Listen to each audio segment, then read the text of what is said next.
Trockey Building Systems. Today we're going to have our third installment of our webinar series. This one is going to be talking about the big question of supply and demand.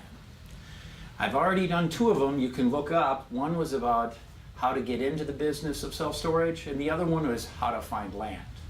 Now this one we're going to tackle the big question of how much self-storage demand will there be in a market and how big the demand is. And first of all, it's absolutely amazing. You know, I've been in this business for 35 years, 40 years, and it's just amazing how much growth that has happened. And the big question everybody has had pretty much since I started is there going to be room for more? And so it's tough to see. Now, in reality, we have had steady growth throughout the entire years, but it has not been constant. It has jumped in a lot more growth and then got steady and growth and steady. And what we've seen in the last year with the way America is changing their lifestyle, we've seen a big dramatic growth in the amount of mini storage used. Now, for this seminar, webinar, I have just talked to 4 or 5 different feasibility people to talk about what they're seeing in the marketplace, to try to give a glimmer of help on understanding the process. And one of the things that came very apparent is we used to have 2 or 3 different ways in which we look at the demand. And the first one that I learned with originally is by population. And they had how many square feet you have per person. I remember the first job I ever had, looked at Madison, Wisconsin. We had 21 facilities at 1.7 square feet per person. Today we're over 8 square feet per person. And so how much it has grown. The feasibility people talked about households, and we're going to talk about that in a minute. What percent of households use it? And then what is really trying to understand what is already existing in the market. Because one of the big things there is what people's expectations are has changed, and the quality is important. And this is what the feasibility guys have gone into looking at. So we're going to start right at the top, and that is, what is my market? How many people in the market? And typically how you do that is you get a demographic report to look at. But how far do people come? How far is the range? And you can tailor-make a demographic report. This is a PopFacts demographic report right here. The standard old way to do it is by concentric circles, 1, 3, and 5 miles. But in reality, you've got to look at market area. Because with my sites, I've analyzed the zip codes and where everybody's from in my sites. And it's not elliptical. It's going to be a certain section of the town. And normally because of barriers of roads and rivers and other things that where your market will come from. The other thing that has just happened this year is the Self-Storage Association printed its 2020 edition of their demand study. And I'm going to grab just a teeny bit of that to talk about how far people travel. And in there, they do not talk about distance, they talk about time. And here is from their example from 2007 to 2020, how far people will travel.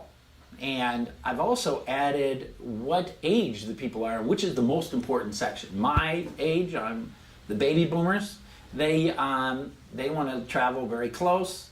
Same with the generation older than me, the greatest generation. And then it shows that the people who travel a lot more are the millennials, but they are doing the drastic moves also. They live here, they're moving back with their parents, they're doing all kinds of things, so their numbers will be a little different. So normally it's the closer you can see, the closer you are to your people. I normally like the 3-mile range. And so when we look at a quick demographic report you might get, here's one that you're looking at, that the 3 miles we have around 39,000 people. But the 2 key points, and this is what the feasibility guys really look at, is the market growing, and that's the key. Is there more people coming in, actually physically coming in? And what are the households? That's what you glean from it. The other thing you get to glean from the percentage of renters versus owner-occupied I always look at, and the income level. Most of those are for other items, but these are the key things. So when we started with how many square feet per person, This is what we've been seeing. 8 to 12 square feet per person right now is what I'm seeing in a lot of the United States, in the western states, and the southern states you'll even get more. But every single feasibility guy had told me that this is less important than it ever was before. They do not use this. This is like number 6 item that they look at. How many things per person? How many square feet per person? That is not the trend. What they are more interested in households and the quality of what is there. But we're going to look at the next aspect is with household demand. And this is another thing I've taken from the 2020 study, is that an average of 10.6 homes rent a mini storage unit, okay? And they normally rent 1.3 units, okay? And this is also telling you what area of the country has the most. That's why you'll see the West and the South have the most use compared to others. But with this demand by how many, the other thing that you will get when you look at feasibility studies is the quality of the existing sites. And this is what I'm talking about today, you kind of doing your own basic feasibility before you pay money to a third party to do it. And when I look at these items, I look at how do they run their business, what is the quality of their office, how is their site, do they have a gate that works or not, they have cameras, what kind of management. There is a huge push now to be remote managed, and we talk about that, we'll have a whole seminar on that, or webinar on that. But and the other is site maneuverability. A lot of people have made drastic errors in trying to get squeezing the site so badly it's very hard to get in and out. There's no access for a tractor trailer. They have to tell people you can't come in. And or they make their gate system so badly, people don't like it. So these are things you would look at. So when I look at doing your preliminary one, you would want to try to find out all the existing sites in your market that you're looking at. And how do you do that? You normally can do it sitting at your computer just like I am right now, looking at Google Maps and Google Places, and then you use Google Earth to be your measuring device to know how many square feet each are. Okay? So here's an example of Madison, Alabama, just typing up self-storage in Madison, Alabama, and these are the ones that come up. All these spots are called Google Places, and we look at it. Then I would want to target, change it to Google Earth, and go look at each one of the facilities. If you look at this facility right here, you can use their measuring device to find out each one of the sizes. So actually, it's very easy for you to determine how many square feet each one of these projects are. It's very, very easy. So you would start to work on a list of all the people in the market, how big they are, and if you understand building sizes, typically you can find out if there's any climate control or not climate control by looking at this, because these narrow buildings, let's say a 30-foot building, most likely doesn't have a hallway, they're just regular outside units. So the other thing that we look at when you compare, and we're going to put this all on a competition evaluation sheet, is what is their address? Do they have a website? Can you rent online? Do they show the prices online? What are the rates? When we look at the sites, how's their traffic count? Because to me, I am old school. I still like to make sure people see me. And some of the information from the latest thing says that you want to make sure, here, traffic, this is on a main road, very good. And what it shows in the reports is that most people do find out from you about driving by. I found you by driving by. Then I might have looked for you specifically, looking on the targeting your website on it. And if you look at the internet here, we have the internet web. That's just looking at self-storage in this town. Next one is I'm calling up. I want to find Beltline self-storage. And the greatest generation, older than me, that's how they would find it. They target it because they've driven by it and they look it up. And the other one is looking at reviews. And if you look at that, that's red. So that's millennials, how they're going to find out. They're going to analyze my engineer son. he will be doing that all the time because he lives and dies by it. And so these are all aspects that I still think that you want to see how good the existing site is compared to the one you're looking at. And when you look at very wide buildings like this one that's in South Carolina, that you have very wide buildings. Now that's going to tell you there's going to be a lot more climate control. So you want to understand the mix of climate control. And with the absolute explosion of multi-story buildings that have happened, you're going to look at many multi-story buildings. And now, typically there, the entire building will be climate controlled.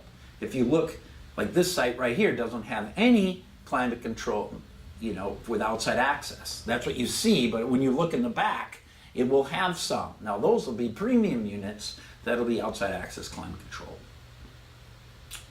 The other thing that you're going to look for is when you see how convenient and good or bad each one of the qualities are. When you look at conversions, this is a brand new conversion, I would say extremely well done, and it's also a drive-through area. You see that drive-through sign.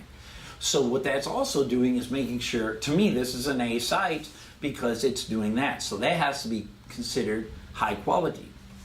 But now when you get a bunch of the older ones built in like 1980s or 90s, they might be an older product that a lot of people are shying away from, and you're seeing a bunch of different ones. So in many times when a feasibility person looks, there'll be 80% of the product is this older stuff. And so that gives you, they don't even care about the older one because you're going to give them the new product. That's why I don't care if there's 10, 20 square feet or whatever, or 12 square feet per person, this older stuff, what the new ones are. And you want to understand how everybody's doing business because not everybody's the same the way they run these. Here's one with an office. It tells you their office hours. Is this a nice nice office that's showing you it's very good for the consumer, they like it? Is this what the kind of style that people are using? And, or if they're running it remotely. Like here's one with a kiosk. This is just a little enclosed kiosk in the end of the building. And to many respects, what 2020 and the pandemic did is a lot of people don't want to talk to anybody. So it actually has worked. And so what's going to happen is you're going to build a competition evaluation sheet. Okay?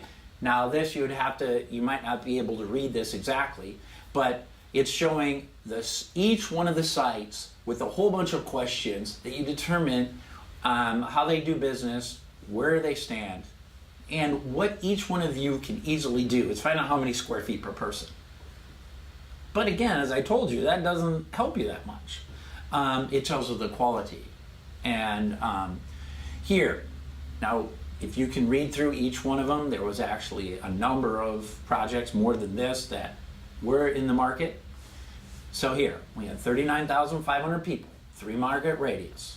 There's 11 projects, 290,000 existing square feet, gives you a total of 7.3 square feet per person. That's what you can find out. Doesn't tell you more or less, okay? You should build more or less, or more what kind, but it gives you an idea what's there. And if you look by existing units, we got a good guess that I had 2,230 units because you did some analysis. It gives me a 130 square foot average. This is just telling what's there, not telling you what else could be there. If I looked at it the household way, there's 15,300 other households, 10.6% if I did the average, 1.3 units, should have about 2,060 units. So actually, by square footage, we have a little bit more units than what the two analyses are. Here's data, but what do you do with it? How do you interpret it? Okay? You know? What you want to do is figure out what type of facilities there are. Where do you see need? Like, for example, this one that was done, no climate control in the area. There was no large units. Nobody had more than a 24-foot driveway. Many couldn't, the fences, the gates didn't work. So it was easy, I didn't care how many square feet are there, because I'm going to build what people want now and be able to get it.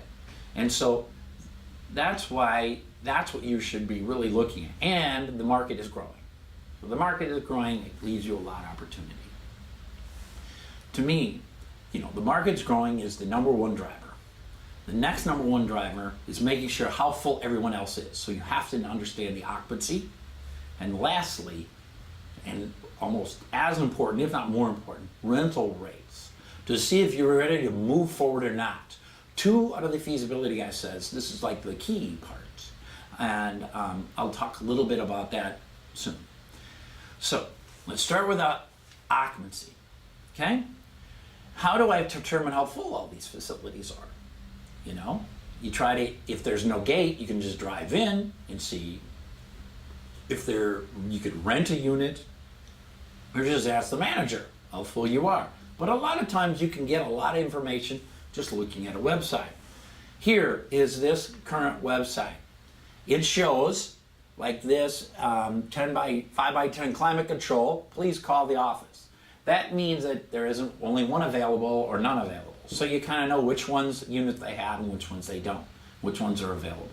And a lot of people 5 years ago wouldn't show you all this. But today, when everybody wants to reserve online, this is more the norm. And if you're not this way, you should be, by the way, because now this gives you a good glimmer. If you do the second one and drive by a site, if you see like this lock on it that has a little yellow tag, that's not a rented unit. So okay, I can drive by and see that this had 200 units and there's 22 empty, so it's about 90% full, but you know, I know something.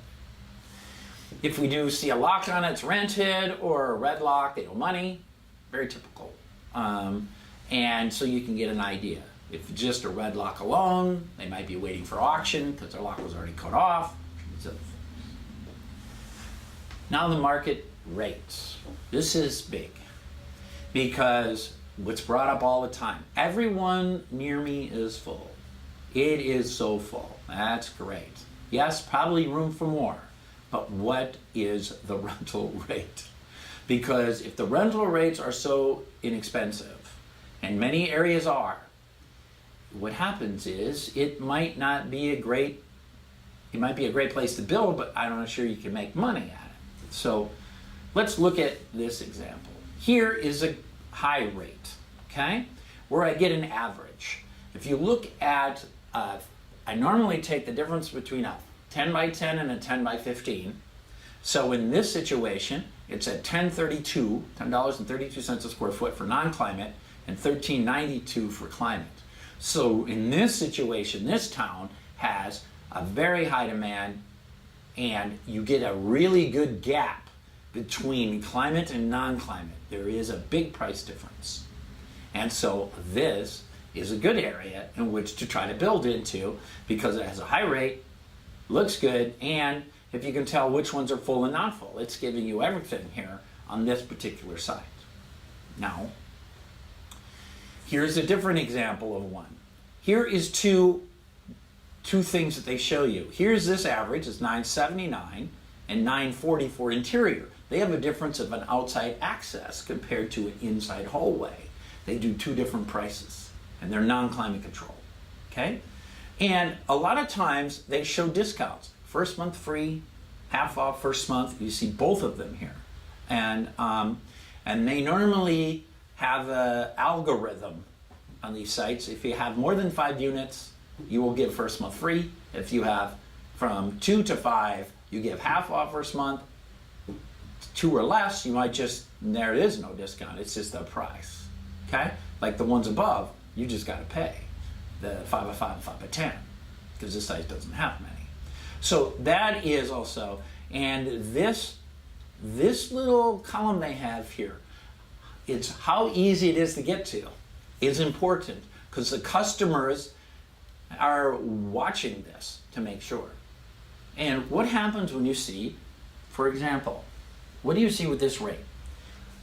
2 of the feasibility consultants said, my threshold is $8 a square foot. I want an average of $8 a square foot, then you can go build a site. Okay, because of how expensive it is to build a site. I don't really care where you are. You know, when you get all the bells and whistles, that is the expectation today, you need a fairly high rate. Now, I'm not as hard as they are with that number, but I'm just regurgitating what I was told. And, you know, do climate control get a premium or not? In some markets they do and they don't. Like, here's an example. This is a town in Wisconsin here. They get $3.90 average. and they're all full. Everybody's full everywhere. Super inexpensive. Now, yes, the area can build, but boy, even if you give me land, it's going to cost a lot to build it. No, typically then they're going to build it with gravel, no fence, no gates, and just be on the low cost, or you're going to build something different. But in my opinion right here, with this town, it would be great to buy the existing sites and then raise the rents. That is your opportunity, because they are too scared to raise it. They don't have a large player in town pushing it. So with 3 out of the 4 feasibility study guys I talked to, they were pushing this. It's whether it's a build place or a buy place or a getaway place because it's saturated. Those are the 3 things I look at. So here you would try to buy the existing and then raise the rents. They're all chickens. I'm going to raise the price. So here's another one. This is the scary one. This is what I'm seeing more and more often is we have different rates. In this is down in Texas, that the climate control gets a lower rate per square foot than the non-climate. And it's $9.27 for climate and $11.43 for non-climate. Because in many of these cities, everything built has been multi-story, and you've flooded the climate control. So you have too much climate control, and nobody's building outside access anymore. And what happens is customers want them. They like them. We want to drive up to it. We want to walk 2 feet. And so you're seeing this. So here, I wouldn't be all that excited about building climate control. Now, I might build. This is a high enough rate I might build, but I might not go crazy on the climate control. So, it tailors what the expectation is as far as whether this area can handle more or not. And so, what type of unit that you build. And because what happens is there is not one answer. I can't stand up here and tell you anything. I can tell you that it's all very market specific. And I think it's a very hard job. But if you were going to be a feasibility person, to be able to give really good guidance for you to build your project. And what my recommendation is that you work on your own basic check. It's basically a check before you then go spend money and hire a feasibility guy. You can hire them right away if you don't want to do all this, but I'm pretending you're on the cheap and need to not waste money if you can. And so you would want to see, because the other thing that they have a lot of tricks that I'm not really showing you here to be able to get the information even faster, but also tricks to make sure you understand what else is coming online in your potential market, and they will give you a detailed analysis. But as an overall picture for our society, for our country, I am seeing demand is increasing. But I'm also seeing a huge amount of supply because we are very busy at our company and the other companies because a lot of people are getting into this. This is looking like a good real estate compared to a bunch of others that are now not very popular. And but you want to make sure, because if you can get more barriers to entry, the harder the communities, the better chance you will to be good for a long time. Now, I haven't had a magic bullet here, but I think you just keep your eyes wide open and understand. Here's a couple of the caveats they mentioned. Hey, there's going to be 2,000 new homes built here. That's on the planning board. Well, I can tell you those can stop in 2 seconds. It's what is really here or not really here, not what theoretically could be here. And that is the sales pitch that the customers are giving the feasibility guys. Hey, there's going to be don't look at all this because there's all these homes are going to be built. Well, they're not really here yet. And if they don't build, then you're going to be hung out to dry a little bit. So that's just some of the caveats that they talked about. Now, if anyone has any questions, I could answer them for you. I know we had some early, and let me look at them. You know, one was, how much does it cost for a feasibility study? And what the normal cost is somewhere between $6,000 and $9,000. Now, there is a very inexpensive version called a tabletop version that a number of people have that might be $1,000 or something, that goes towards a bigger one, where they'll kind of give you a thumbs up or thumbs down to even attempt to move forward. And this next question I really like. Should I buy a study before I get the land under contract? I have seen, if this land is really good, you might want to get it under contract and then do all the due diligence. Because I've watched people, they're very analytical people, want it perfectly in line, all of a sudden, whoop, the land is gone. So, I would do my initial right away. If it feels good, looks good, I try to get it under contract. Most people find markets that are good. The hardest part, by far, bar none, is finding land that you can build on. And so it's a double-edged sword. I would get it under contract and then verify and then bail off the contract. Because that, to me, getting a feasibility, there's a bunch of people who do it, they will give it to you, but getting land that is good under contract, I would take that as precedent. That'd just be me, because I've been burned. So, people asked, does Tracti have a list of feasibility consultants? Yes, we do. We have it on our website, a number of them. A lot of them, you can talk to them, are more targeted to regions of the country. They'll almost always say they can do everywhere, but a lot of them have a lot more experience, let's say in the Southeast compared to the West, and can give you a help on what else they're looking at, and then you get combinations, like, let's say, are any of the feasibility study people looking at boat and RV storage? Because there's a lot of videos we have on that, and every other phone call we get at our company is about boat and RV storage, so that is good. If people are asking, how do I determine the population 3 to 5 miles? Well, you have to hire a demographic report. If you email us at Tracti, we can send you a sample of one that you can then contact them to be able to call and get. It'll cost you a couple $100. I'm sure there's free ones online, but I actually believe the ones you pay for are worth the $50 or $100 or whatever it is, and then make a change, because it gives you a little bit more exact data. That's what my recommendation would be.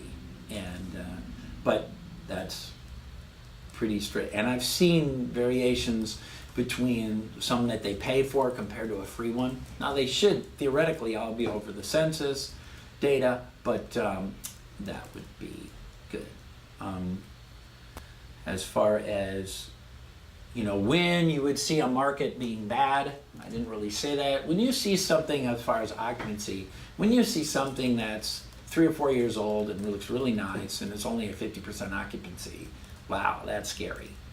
As far as I didn't mention that, the scary part. Boy, this site is really nice and it's not renting out. Oh my God, look at the discounting. 2 months free, uh-oh. These are the things that really throw the red flags at me that maybe I gotta back off. But the really strange part of this, you might see all the facilities next to each other. And if you just go 3 miles away on that side of town, it could be totally different because of the location. People want to go close to you because this phone has changed everything, how people find you, how they look, and especially the age, the younger ones. And so that's important. Well, I hope you've enjoyed this webinar, and if you have any other questions, you can talk to any of the Tracti people to help you, or you can send us an email or me an email at jlindo@tracti.com if you have a particular question on your site or anything else you can do. I want to thank you and good luck with all your self-storage development, and I hope you make money and not make a mistake. Or not too many mistakes. Thanks.